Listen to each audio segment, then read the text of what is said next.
Santos Americanos.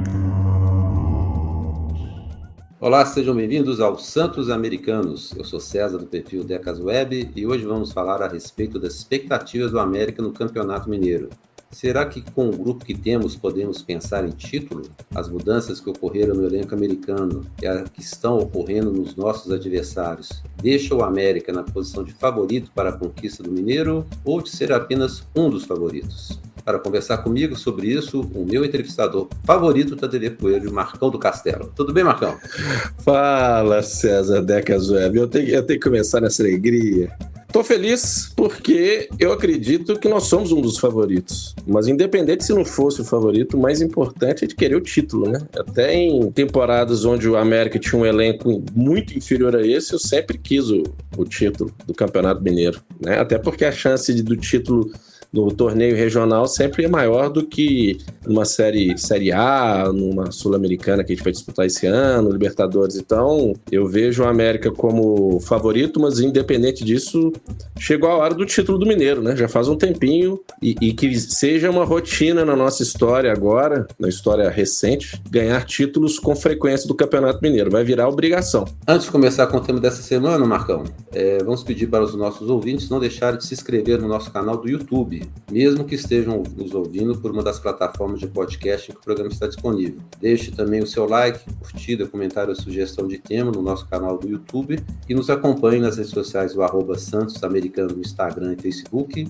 ou @SantosMericanos sem o A no Twitter, ou também nas redes sociais do @Marcão do Castelo, @DecasWeb, ou pelo e-mail podcastsantosamericano@gmail.com. E se desejar receber notificações, é só clicar no sininho do YouTube ou da sua plataforma de podcast preferida. Mas, Marcão, linkando com o assunto que nós conversamos na semana passada e com o que você já adiantou aí a respeito da possível campanha do América no Mineiro, essa semana nós tivemos algumas novidades com relação ao elenco americano. A primeira seria, né, já que não está confirmado oficialmente, a contratação do goleiro Matheus Passinato, do Mourense, clube da 2ª divisão de Portugal, que começou... Nunca ouvi falar. Desculpe te interromper, já vou interromper. Nunca ouvi falar, segue.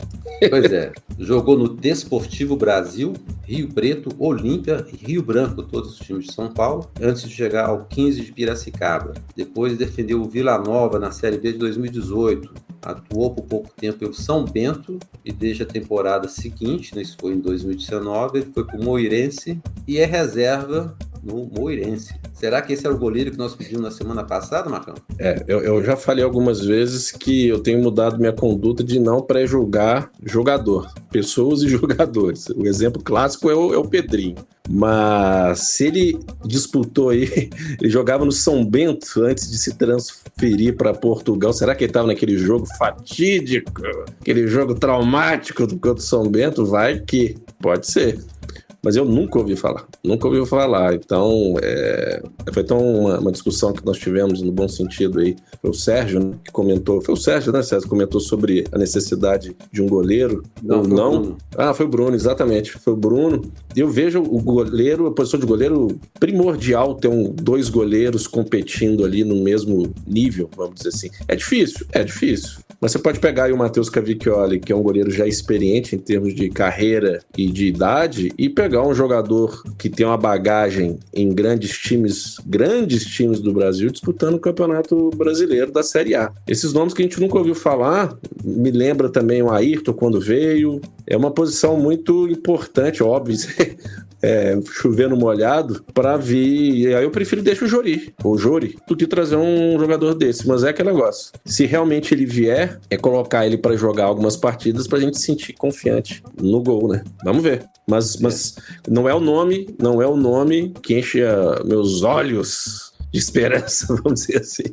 Só completar a informação, ele não esteve no jogo contra o América, aquele jogo, nós perdemos a classificação, né, para a Série A na última rodada para o São Bento, não era ele o goleiro. Esse jogo foi em 2019 ele já estava em Portugal. Eu também acho que não é o goleiro que a gente imaginava, né? É um goleiro mais experiente nesse ponto, a gente tem que concordar, no jogador já com 30 anos, ele tem jogos nas Copas Nacionais de Portugal em 2022, 2023, mas eu pensava até que o América poderia trazer um goleiro de fora, né? Um goleiro brasileiro voltando, mas realmente esse Pazinato a gente não tem informação nenhuma para poder falar bem ou mal. Agora, a reserva de um time da segunda divisão de Portugal realmente deixa dúvidas, né? Pelo menos uma pulga atrás da orelha deixa, né? A outra informação é que, até que também a gente adiantou na semana passada, é que o Rodolfo está sendo emprestado ao Novo Horizontino e possivelmente ele não volta a jogar mais pelo América, né? O contrato dele ele foi contratado em definitivo em setembro de 2020, enquanto o América adquiriu 50% dos direitos econômicos do atleta, né, junto ao Capivariano de São Paulo, e o contrato dele vai até dezembro desse ano de 2023. Como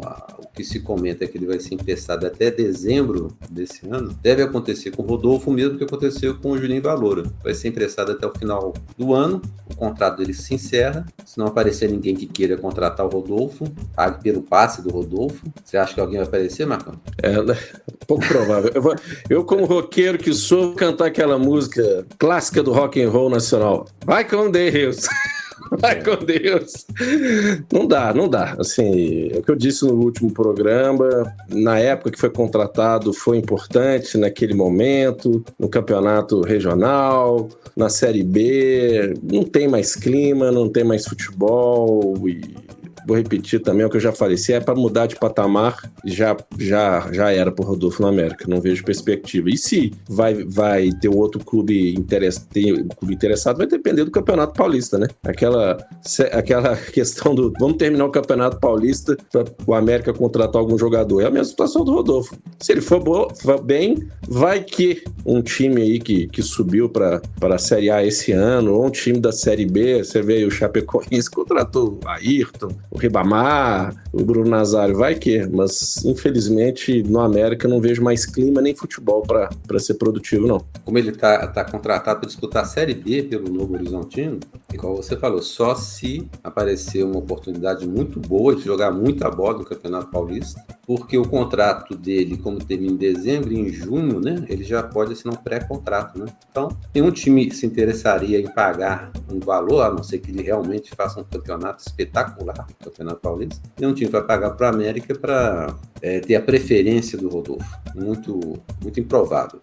Com o empréstimo do Rodolfo, o América passa a ter 12 jogadores que saíram do clube. Na semana passada a gente comentou que eram 11, então o número passa a ser 12. Mas na entrevista que o Salum e o Euler deram para o canal Decadência, o texto do Coelho essa semana, eles adiantaram que o Everaldo está voltando e até reforçou aquilo que a gente tinha comentado na semana passada, Marcão, de que a questão era dinheiro mesmo, né, que o Everaldo tem que receber muito dinheiro do Corinthians, o Corinthians não estava querendo pagar a ele e o Corinthians estava querendo que a América pagasse a diferença, né? Eles estão se acertando, mas o próprio Salum informou ontem, eu já tinha visto essa notícia e tinha me esquecido, que o Everaldo fez uma cirurgia no maxilar, então a América aproveitou esse período aí para não pagar o mês de salário do Everaldo, então em janeiro já está garantido que a América não paga, né, Marcão? Essa cirurgia do maxilar do Everaldo. Mas aliás, comentar aí, dar os parabéns pro Decadentes, a terça do Coelho,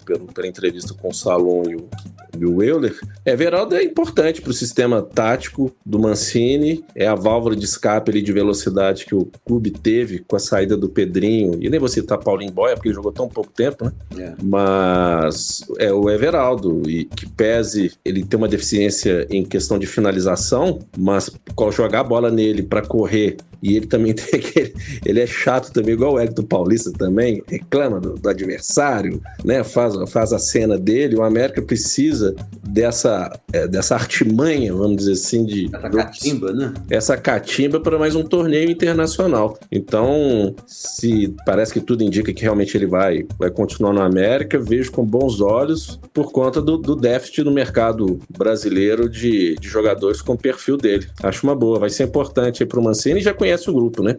Nós vamos comentar essa questão do Campeonato Mineiro, se a gente entra como favorito ou não, que é o tema do programa, se já merece o título ou precisa do título, mas a base do América é muito boa.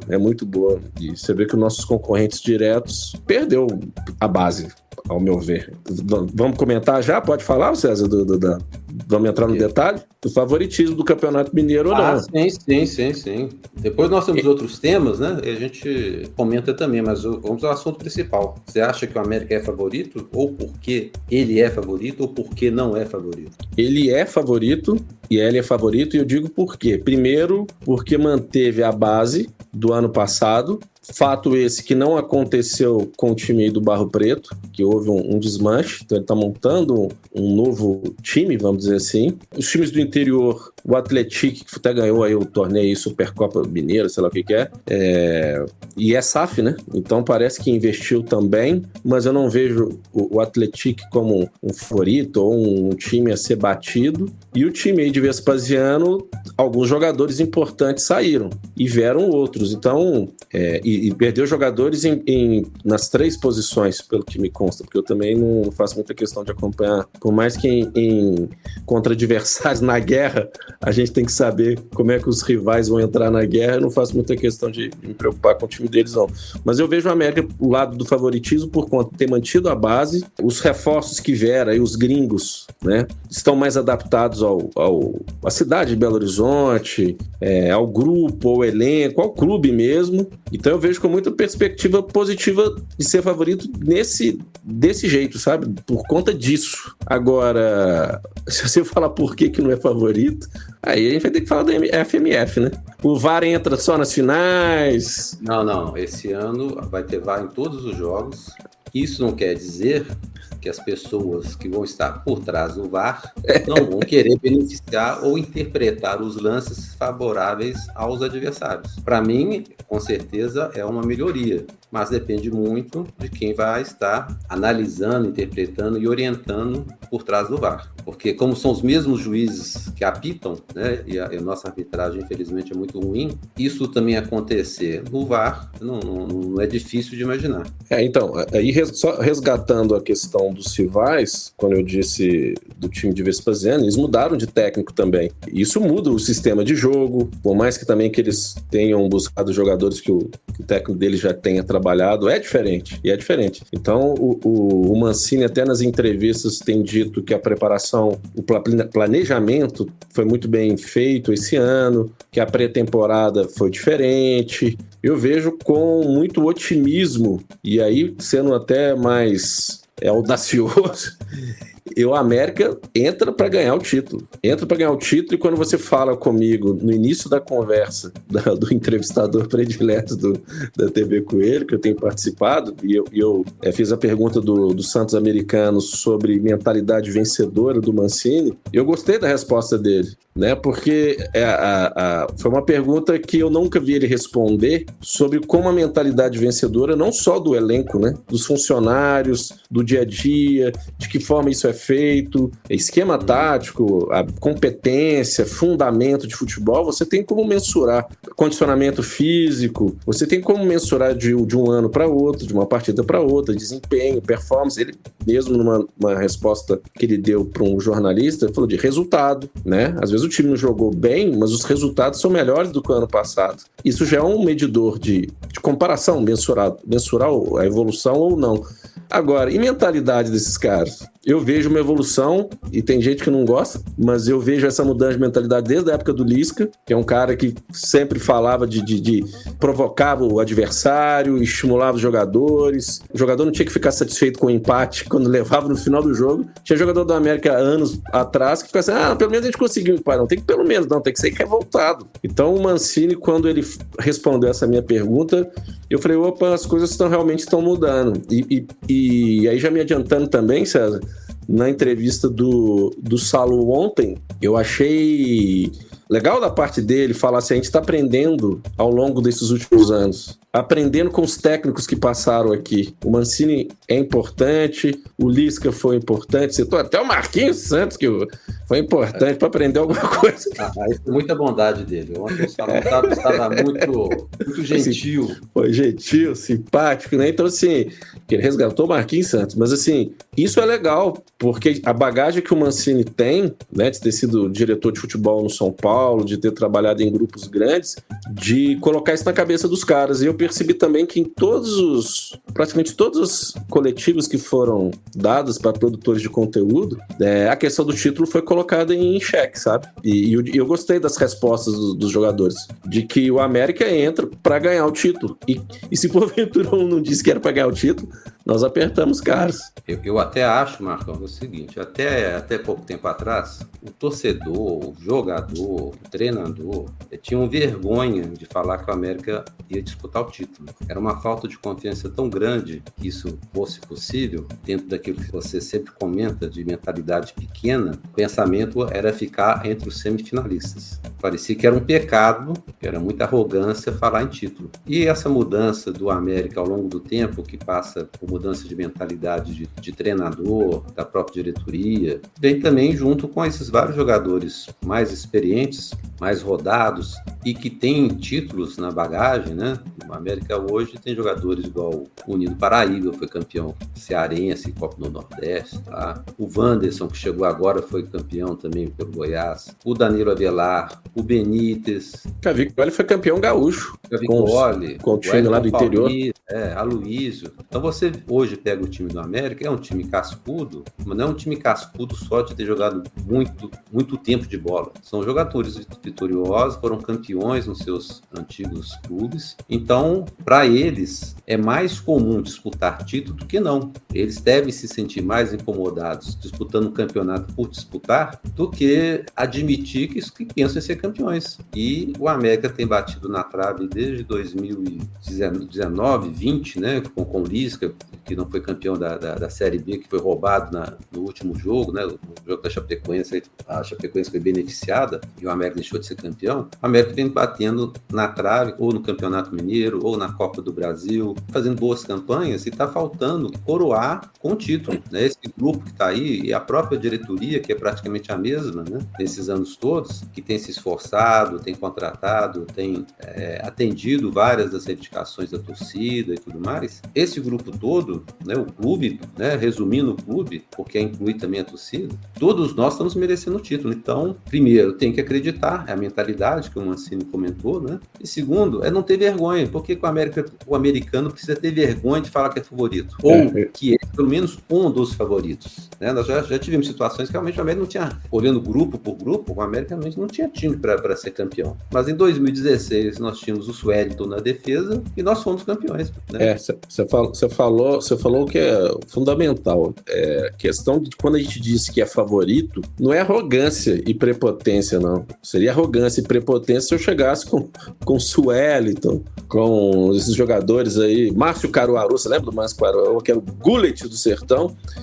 Eu chegar e falar que era favorito. Aí beira a ignorância, burrice, né? Fanatismo. Quando eu falo que é favorito, é porque a circunstância dos clubes os restantes, nem vou citar só os da capital, não, os restantes, por melhor que possam ter evoluído em termos de plantel, os times do interior. Cara, o América tem uma base muito bem montada, bem treinada, que fechou o ano com o Campeonato Brasileiro numa posição muito boa. Cara, o que a gente vai falar de mal da campanha do América? Poderia ser melhor? Poderia. É o que eu tô falando, a gente tem que pensar grande e querer sempre mais. Mas chegar no Campeonato Mineiro, desculpa.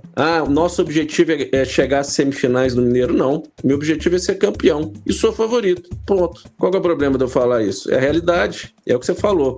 É parar de ser muito humilde, sabe? Tem que ser muito... gente, tem que ser... pensar grande. E a gente tem que comparar, Marcão, você falou uma coisa que é importante. Os clubes do interior, evidentemente, esse ano vão vir um pouco melhor preparados, porque parece que é a primeira vez que todos os times que vão disputar o Campeonato Mineiro vão disputar alguma divisão do futebol brasileiro. Então, eles vão poder fazer um planejamento um pouco mais a médio prazo, né? A Tombense vai disputar a Série B de novo, teve a experiência no ano passado. Vai ter calendário até o final do ano, né? O Pouso Alegre, que é o adversário do América, na primeira rodada do Mineiro, fez uma boa campanha no ano passado também. O Atlético tem investido, também é um time de empresários. Então Caldense. A tendência é que a Caldense é um time tradicional, então a tendência é que a gente vá ter um campeonato bem mais disputado. Mas evidentemente que o nível de investimento dos 3 da capital é muito maior do que em relação aos times do interior. Eles vão dificultar. Agora, comparando com os nossos adversários de Belo Horizonte, o time de Vespasiano, ano passado, fez uma campanha ridícula pelo nível de investimento que eles tiveram. Trocaram vários jogadores, contrataram outros tantos, trocou o treinador e a tendência é que esse time deles demore para engrenar e ainda eles vão enfrentar o que nós passamos ano passado, embora com o calendário menos apertado, eles vão enfrentar a pré-Libertadores. É uma coisa para tirar um pouco a atenção, né, para complicar um pouco a vida deles. Mas eu acho que o principal é a formação de elenco, aprender com o novo treinador deles e tal. Então, eu não acredito que eles vão vir tão forte como vieram em temporadas passadas. E o time de azul já é o contrário, o treinador é o mesmo, só que eles mudaram o grupo todo, está começando um time do zero. Tem alguns jogadores que eles contrataram que até acho que encaixariam no time do América. Mas em compensação, tem o Rafael Bilu, que o América dispensou, tem o Neto Moura, que depois que mudou de time, ele virou craque, todo mundo só fala dele, que é como se fosse um craque. Então, assim,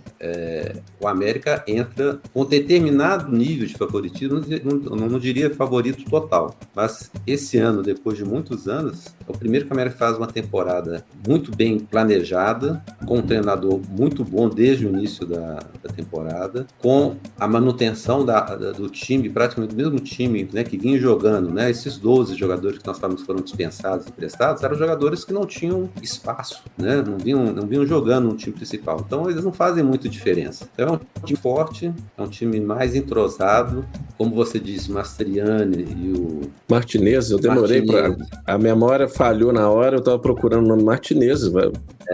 Eles vão, teoricamente, eles vão estar mais entrosados com o grupo, né? Uma das queixas da diretoria do América sempre foi, o receio deles era que os jogadores estrangeiros demoravam um pouquinho mais para se adaptar ao futebol brasileiro e tal, e isso é verdade, né? Tem jogador que demora um pouco mais, que não dá certo no primeiro ano, e ano passado eles já chegaram no meio da temporada, né? Com outro tipo de planejamento, outro tipo de preparação, com outro esquema tático que adotava, outro futebol e tal. Então, esse ano, os dois estouram. E outra coisa, né? Esse ano nós começamos o ano completo. Até agora não teve nenhuma contusão. Né? Fala, mas não teve jogo. Não, teve temporada passada aí que João Paulo machucou na pré-temporada, Felipe Azevedo machucou no jogo treino. Teve jogador, inclusive, teve jogador, inclusive, que ele ficou no departamento médico por 2 anos. É uma coisa incrível. Quando ele ficava bom, ele arrumava outra lesão, que ele jogar, ele gostava do departamento médico. Então, assim, o América tem tudo para fazer um ótimo campeonato mineiro, é a nossa expectativa. Agora é uma fórmula nova, né? Não sei que isso vai interferir, se isso muda alguma coisa, se isso é só para atrair público ou não, mas eu acho o América com potencial grande de estar aí na disputa, na partida final, né, do Mineiro e conquistando o título de 2023. Para finalizar esse tema, somos favoritos. Ponto. O outro assunto, Marcão, que está ligado também ao Campeonato Mineiro, é a transferência do jogo do América contra o time do Barro Preto para Brasília. É um assunto que tem tido muita repercussão nas redes sociais, muitos torcedores do América reclamando dessa venda, considerando uma venda de mando de campo, que é um absurdo para o torcedor americano, para o torcedor ou para o sócio Onda Verde, mas o Euler deu uma explicação que eu acho que era mais do que óbvia, que o América vendeu para ganhar dinheiro, né? É uma fase preliminar do Campeonato Mineiro, que possivelmente jogando aqui, eu estou falando aqui em Brasília porque, para quem não sabe, eu estou em Brasília, né? Então, jogar aqui em Brasília ou em Belo Horizonte, hoje o América tem time para enfrentar qualquer clube do Brasil, né? Você pode até falar assim, contra Palmeiras e Flamengo, talvez a gente tenha dificuldade, mas não vai ser enfrentar o time azul em Brasília, sim, com a maioria da torcida azul, é verdade, mas o América, primeiro, ele precisa faturar, o América fez um investimento muito alto nesse início de ano, né? Final de ano, início de ano. Se fizesse esse jogo no Independência, pelo Mineiro, o público seria pequeno, possivelmente, né? Então, eu acho assim, desde que isso não se torne um hábito, um costume, que isso não aconteça também na Sul-Americana, na Série A e tal, eu acho que o Campeonato Mineiro, há muito tempo a gente ouve torcedor americano falando que o Campeonato Mineiro não vale nada, que por ele devia jogar com um time sub-20, que devia ficar treinando só o time para disputar a Sul-Americana ou Libertadores. Aí quando transfere o jogo para outro lugar para ganhar muito dinheiro, aí o pessoal reclama. Isso é contraditório, mas como a torcida do América é bipolar, inclusive eu lembro que quando o ano passado se falava em Campeonato Mineiro e o planejamento era jogar com o time júnior, com a base do júnior, não sei o que, aí o time começou a não render e não ter resultado, a torcida do América veio pra cima, absurdo, xingou até, tem que colocar o time titular. Então, esse negócio de não valer nada, pra mim, é balela. Toda competição que vai entrar, e como o Campeonato Mineiro, como eu disse no início da conversa, é o campeonato que a gente tem a maior chance de ser campeão, lógico que vale. E a questão da venda do mando de campo é aquilo mesmo que você está falando. Precisa de gerar receita. Só uma coisa, não é nem mando de campo. O América vendeu o direito de jogar na Independência para jogar no estádio Mané Garrincha, que é um estádio formidável, muito confortável. Eu acho que o América nunca jogou no estádio reformado. Vai dar uma visibilidade imensa para o América aqui no Centro-Oeste, que não tem times fortes no Centro-Oeste. Então, estou dizendo que o América vai conquistar a torcida por um jogo que ele vai fazer em Brasília. Mas o América, hoje, com os jogadores que tem, com o grupo que tem, é uma atração em qualquer cidade que ele jogar. Concordo com você. A torcida que vai ao estádio, e nós já discutimos o grande desafio de aumentar a torcida, e mais do que aumentar a torcida que já existe e é o estádio é limitada. Esses torcedores, eles ficam revoltados mesmo, porque eles vão ao estádio. Agora, se você parar para pensar financeiramente, até a questão de receita e de entrada de verba, de grana, pelo que o Saulo falou ontem, eu tô falando ontem, gente, mas no programa de terça do Coelho do Decadentes, só em março que entraria alguma coisa. Então, mais do que visibilidade do clube aí na região onde você mora, é a questão de grana, e eu fico chateado pelos torcedores que vão com frequência, mas pensando no clube e em dinheiro, em receita, eu acredito que foi uma boa. E detalhe, como diria aquele, detalhe pequeno, hoje é sexta-feira, detalhe pequeno, não vai ser só o América que está vendendo, você não falou que é mando de campo, mas jogando em Brasília. Outros clubes vão jogar lá, então, de Minas e fora do nosso estado. Só para quem não acompanha muito aqui o futebol no Distrito Federal, localmente o futebol é muito fraco. Só para vocês terem uma ideia, o estádio Mané Garrincha, hoje ele é gerido por uma empresa particular, né, ou de uma concessão, e os times raramente jogam no estádio Mané Garrincha porque não tem público. É um estádio enorme, 75 mil lugares, né? Então é um estádio que normalmente só se utiliza a parte de baixo do estádio, o anel inferior, que dá mais ou menos uns 25 mil pessoas. E vão, nesse início de ano, vão jogar aqui em Brasília, estão tentando trazer, por exemplo, o Botafogo, o Fluminense, se não me engano, Flamengo e Palmeiras aqui na Recopa Brasileira, Vasco. Então, eles estão sempre trazendo os times para cá. E para vocês terem uma ideia do dinheiro que vai entrar, entre os mesmos patrocinadores desse jogo aqui em Brasília ofereceram para o Tombense R$500 mil para trazer o jogo contra o time de Vespasiano para cá. Então, imagino que a América deva ter recebido uma oferta para receber bem mais do que o Tombense recebeu de oferta, né? E a outra coisa, Brasília, Goiânia, região aqui, tem muito mineiro e tem muito torcedor da América. Não estou falando que vai ser maior do que a torcida que iria ao Independência, mas é uma chance dos torcedores americanos que moram nessa região, principalmente aqueles que também pagam Onda Verde, de poder assistir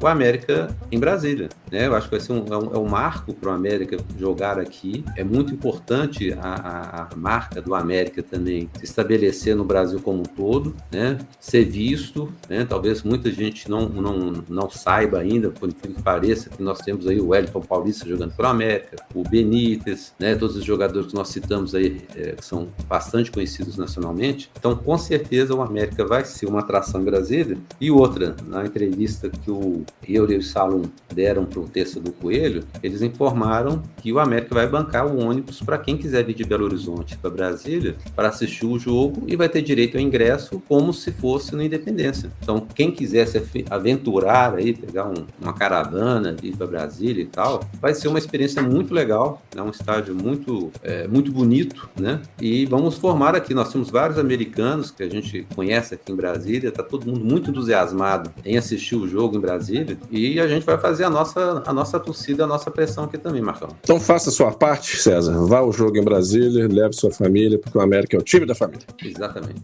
Marcão, vamos agradecer aos santos ouvintes americanos que interagiram com a gente pelo YouTube e redes sociais e todos aqueles que se inscreveram em nosso canal, curtiram e compartilharam o nosso podcast.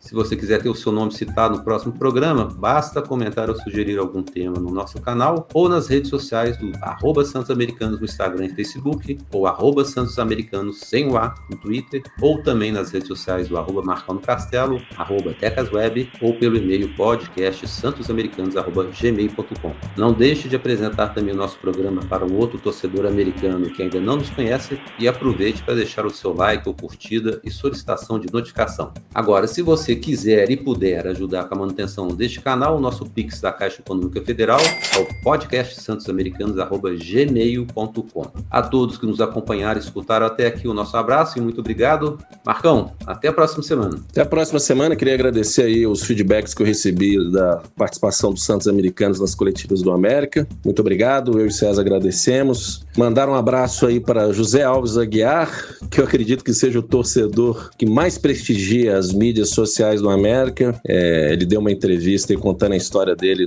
com Bruno Valverde, pelo podcast Coração Verde e Branco. Sigam também o podcast do Bruno, de muita qualidade. Aquele abraço pro Bruno, que prestigia o canal também. E aquele abraço.